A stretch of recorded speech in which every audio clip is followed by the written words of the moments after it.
Entrepreneurship will allow our young people to take charge of their futures instead of letting the future happen to them. Entrepreneurship is how we become masters of our destiny and tackle the serious risk that poverty and mass unemployment pose to the stability of our societies and economies. There's nothing more important or urgent to ask for. Happy New Year, and thanks for joining us on Voxafrica for this special focus. It's a new year, new era, new trade bloc for Africa. Africa has indeed started trading as one of the world's largest single markets. African youth entrepreneurship is seen as a beacon of hope for the continent. And I'm joined by Ifeyinwa Ugochukwu, who's the Chief Executive Officer of the Tony Elumelu Foundation, Africa's leading philanthropy dedicated to empowering African entrepreneurs, which has also opened applications on its TEF Connect digital platform on January 1st, 2021. Ifeyinwa, thank you for taking time to respond to Voxafrica. It's a pleasure to be here today. Could you please tell our viewers what the Tony Elumelu Foundation Entrepreneurship Program is? The Tony Elumelu Foundation Entrepreneurship Program is Africa's largest private sector-led entrepreneurship program. It was launched in 2015 in response to the immense need in Africa to empower the small and medium enterprises. So in 2015, our founder, Mr. Tony Elumelu, launched a $100 million commitment to identify, train, mentor, and fund 10,000 African entrepreneurs across all 54 African countries over 10 years. This means that the foundation would select 1,000 African entrepreneurs every year who we would train and mentor using our proprietary online training program, which has been likened to a mini MBA. And after that, entrepreneurs would have developed their business plan, clarified and articulated their business idea.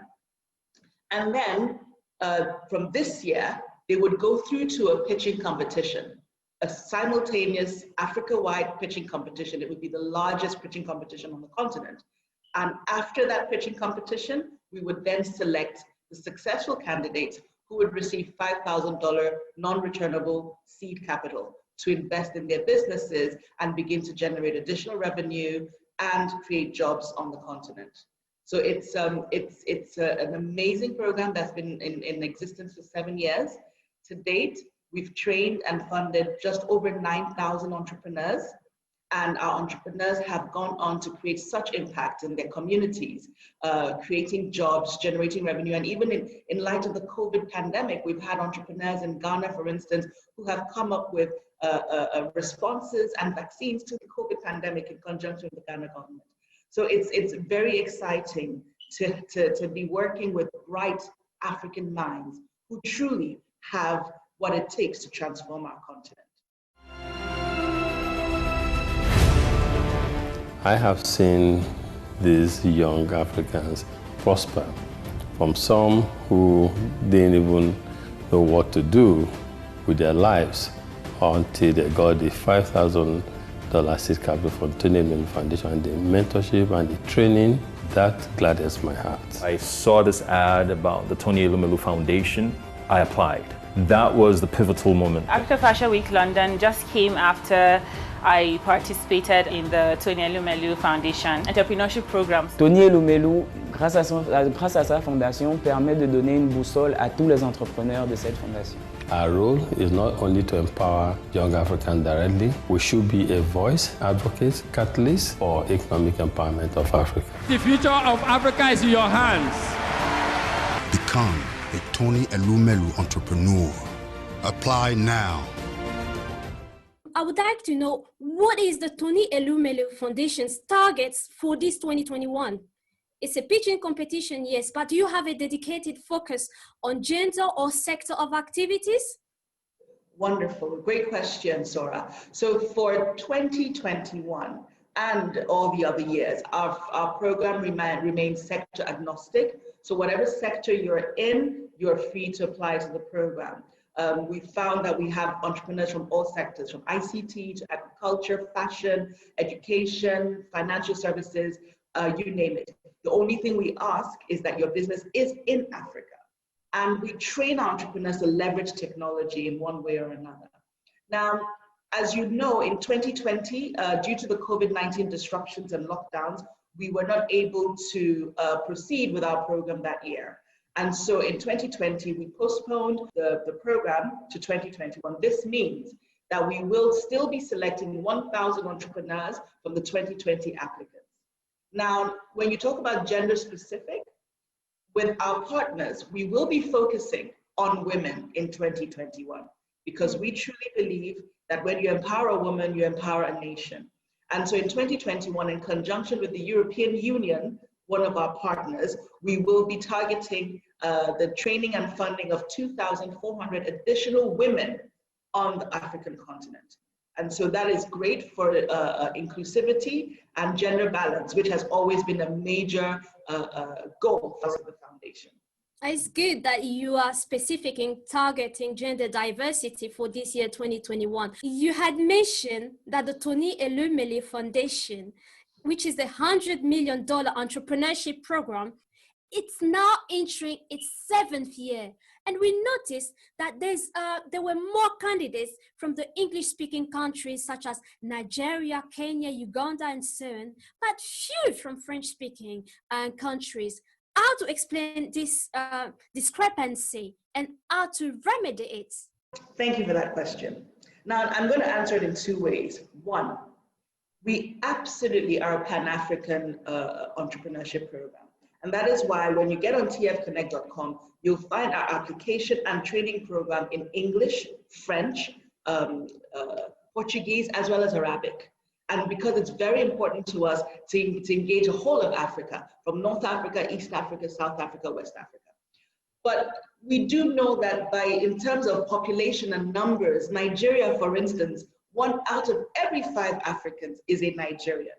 You know, so in terms of numbers, the sheer number of people who apply from Nigeria, Ghana, or Kenya, which is usually our top applications, is almost 60% of the entire program. However, we always make sure that we reflect regional diversity. So we must select from every single African country, which is why countries like Madagascar, Seychelles, we have entrepreneurs from each of these countries, no matter how small. Which means that in Seychelles, for instance, if only 5 people apply, we will select at least 1 of them. What's that? 20%, right? But in Nigeria, where you have 150,000 people apply, if we select 100, that's 0.1%. It's not even up to 1%. But it seems like we selected more from Nigeria than from the Seychelles. So it's just a question of the numbers. We do select from all African countries.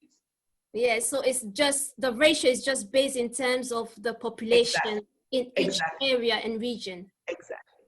You are a passionate advocate for the transformative power of entrepreneurship as the key to economic development of Africa.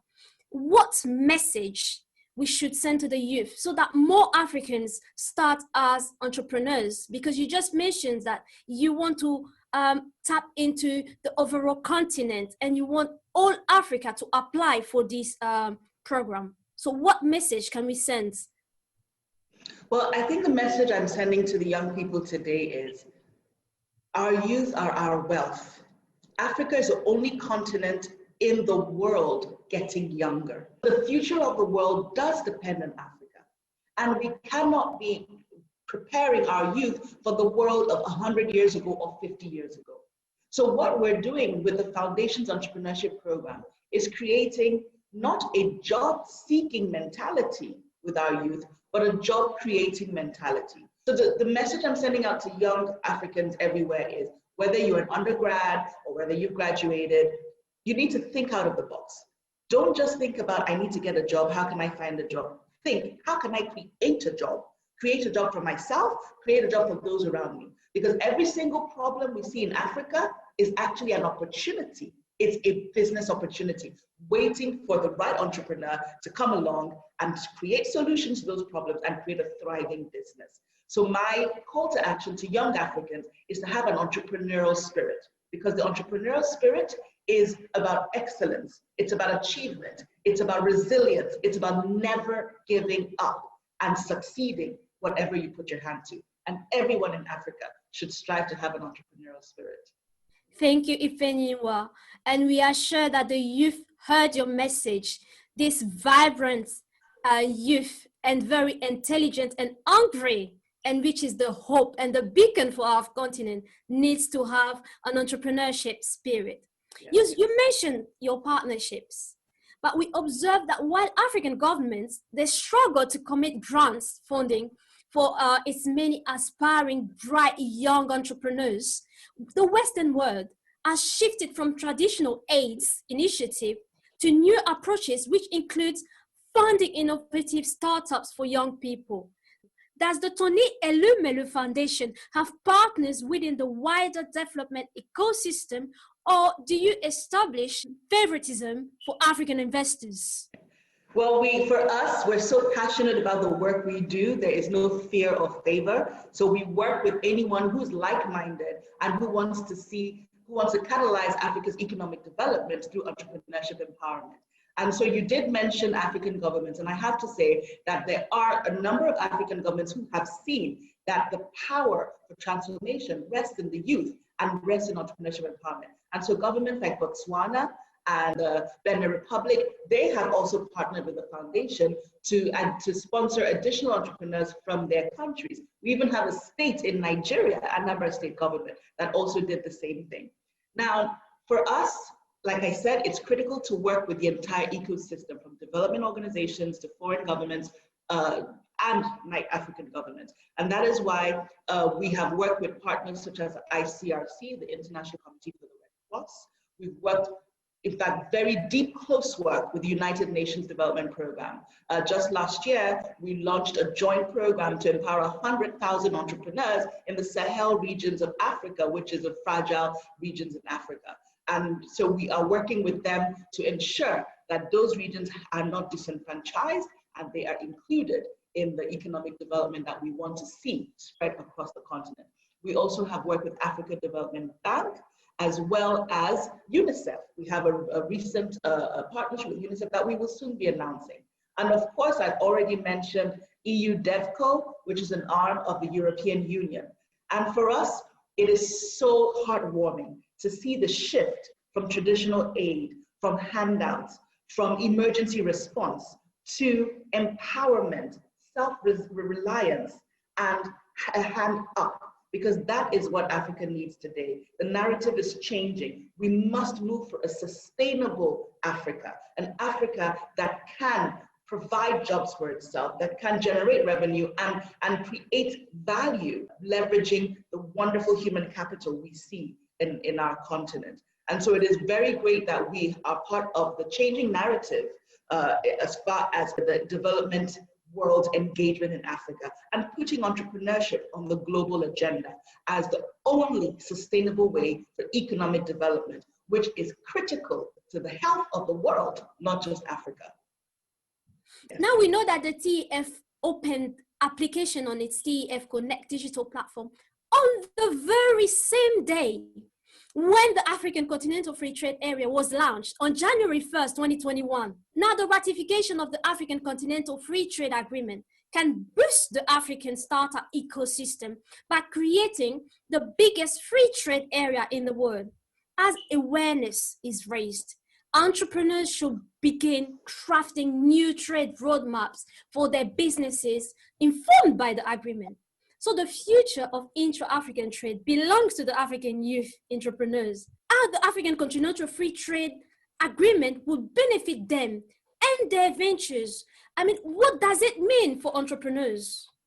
Sora, that is a fantastic question. And I think that the spirit of the Africa Continental Free Trade Agreement is exactly where it needs to be. What we need to get right is the implementation. Because if we get the implementation right, it will completely revolutionize entrepreneurship on the continent. Before the ratification of the Africa Continental Free Trade Agreement, because we have our finger on the pulse, we know the pains that our entrepreneurs face. And one of the major pains is the inability to trade with their partners. You know, you have Nigeria and Ghana so close together, but it's almost impossible to get goods on a massive scale from Nigeria to Ghana. You have people who want to send money across borders, and they have to, first of all, change to dollars, a currency belonging to a country millions of miles away when I just want to send to my neighbor. And so these are the things that are critical for the implementation of the Africa Continental Free Trade Agreement. We need to back it up with action. We need infrastructure. We need to have transportation lines. We need to have railways, roads. Otherwise, how do we get those goods to each other? We need to be able to have direct flights to each other. How can it be easier for me to get to New York or even Australia than it is for me to get to Zambia? Because I have to get on 5 different planes and get to 20 different countries before I get there. And so these are the practical things that governments need to prioritize in the wake of the Africa Continental Free Trade Agreement so that entrepreneurs can reap the dividends. The entrepreneurs are ready. They're ready with brilliant ideas. They're ready with amazing products and services, but now we need to help them connect with each other by pulling down the fragmented markets and pulling down the historical boundaries that have kept us apart. Africa is one continent, one market. And I'm very excited because I know that with the Africa Continental Free Trade Agreement, if the governments back it up with funding and infrastructure and right policies, it will change the face of trade in Africa. From what you're saying, the intra-African trade should be driven by Pan-African companies run by young people. As you mentioned, that TEF-Foundation has a Pan-African character. But you mentioned about pulling down the fragmented markets. You are also a lawyer, and you know how important it is for entrepreneurs and policy makers to be aligned for the African Continental Free Trade Agreement's gains to be realized. However, young entrepreneurs often do not have the luxury of sitting at high tables where decisions are made. How does the Tony Elumelu Foundation bridge this gap? How is the Tony Elumelu Foundation involved in the discussions between the entrepreneurs and the trade ministries of their countries to enable the review and updating of national trade policies to the benefit of both the government and business communities? I'm thoroughly enjoying this interview because you are touching on those critical points that we need to be talking about in 2021. As you stated rightly, on the 1st of January, the Tony Elumelu Foundation opened its application portal, and the Africa Continental Free Trade Agreement became live. How do we ensure that we bridge the gap so that entrepreneurs can actually leverage all the gains that we expect them to from the AFCTA? Now, the most important thing is to bring the policymakers together with the entrepreneurs. And that is one thing that the foundation has always done. Before COVID, we always would have an annual Tony Elumelu Foundation Entrepreneurship Forum. And at this forum, that is exactly what we do. We bring entrepreneurs, policymakers, government leaders, development organizations together in the same room. The last forum was held July 2019. It was like a World Cup. We had 5 presidents. We had the heads of Africa Development Bank, the heads of the EU DevCo, the heads of the United Nations Development Program. And we had them all with 5,000 entrepreneurs in the same room. And this is, for most of these entrepreneurs, the first time they could face their presidents face-to-face, their policymakers face-to-face, and discuss face-to-face and have the policymakers hear from the horse's mouth, this is what we need for you to create an enabling environment for us in order to thrive and grow our businesses. And so it is critical that we build on that. Of course, with COVID realities, those physical meetups are not possible, but thank goodness for virtual meetings such as the one we're having now. And so for this year, we have a series of ministerial roundtables planned to bring together just exactly what you said, trade ministers and entrepreneurs, to make sure that the implementation of the Africa Continental Free Trade Agreement is practical, that it speaks to the needs of the businesses, and that it's workable. Because we need to ensure that we hit the ground running and that it's not just another policy that's never implemented. So that is the plan we have. You mentioned the pandemic, which has led you to shift the way you do your activities.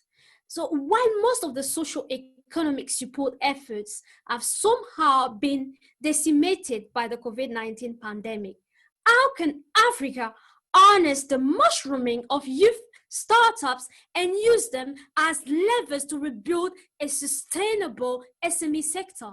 The COVID-19 pandemic with the devastation it's brought, health-wise, and the lives that have been lost is very sad. But we need to also look at every challenge as an opportunity. In essence, it's broken down some barriers because we're now realizing that we do not have to get on a plane and fly, hours on end to meet with each other.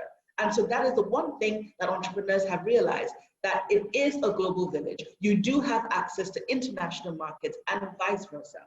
So one of the things we did with the beginning of the COVID pandemic and the lockdown last year is that we immediately ramped up our virtual webinars and training sessions. We even had, in conjunction with Yale University professors, mental health awareness, because it has been a disruption, but entrepreneurs need to know that in order to survive, you need to dig deep, you need to overcome the challenge, overcome the disruption, and reinvent and recreate what your value you're bringing to the community. So once you are value focused, once you are able to assess your community, assess your environment, identify the problem, and create a value-driven solution, then you will always be in business. And so for us, through the COVID pandemic, that is what we're telling entrepreneurs, that there is no better time than now, because it takes innovation and technology will get you there.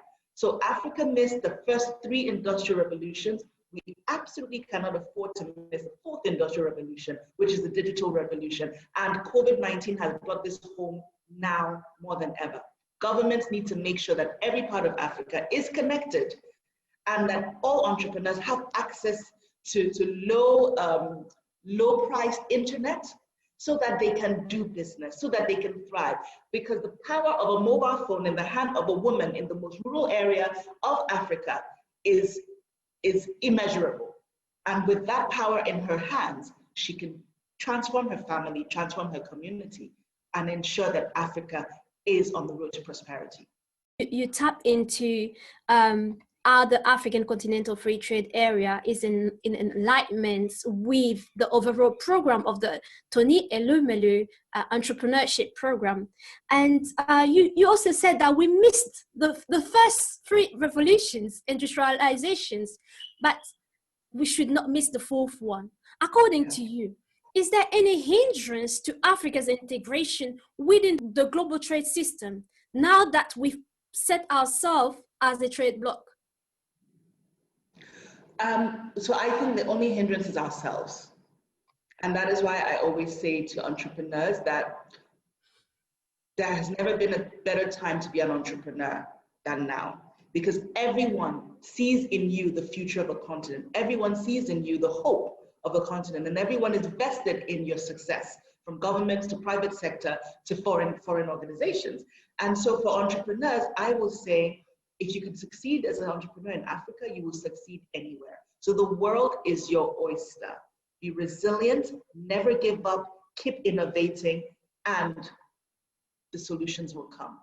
And for the rest of our ecosystem, particularly government, the entrepreneurs need an enabling environment. They need electricity, because we cannot continue to keep the operating costs so much higher than anywhere else in the world. Then we will not be competitive. They need to have connectivity. And so it is infrastructure also led by the private sector that will get us there. And that is why the economic principle of Africapitalism, which was espoused by our founder, that it is the private sector primarily that will lead the economic development and renaissance of Africa, working, of course, with the government. So governments need to create an environment that encourages investments, not just foreign investments, but investments from local businesses who have the financial power to do it. So let us see investment in electricity. Let us see investment in connectivity. Let us see investment in roads and railways and things that will ensure that entrepreneurs are connected to each other virtually, but also connected to each other infrastructurally, so that they can move goods and services in a much easier manner. And with this, we will all ride the waves of whatever challenges a COVID-19 pandemic throws us to create a better Africa for all of us. Thank you, Ifeyinwa, for an insightful conversation. Such initiatives from the Tony Elumelu Foundation could be the much needed lever for the continent to address the high youth unemployment rate and diversify the continent's exports baskets. To every youth watching us, You are encouraged to have an entrepreneur's mindset. The future of our vibrant, hungry, and talented youth lies in entrepreneurships. Thank you for watching. Until then, stay safe. How do I help those Africans who are not as lucky as I am? In 2010, I founded the Tony Elumelu Foundation. And in 2015, the Tony Elumelu Foundation, I seeded the foundation with a sum of $100 million to help identify 10,000 African entrepreneurs. All they need to do or have is ideas, and support them with seed capital, mentor them, provide mentors across the world for them, train them, and create networking platform for them, so that collectively we can all help to create at least 1 million jobs on the continent of Africa. And that will go a long way in addressing the challenges we have.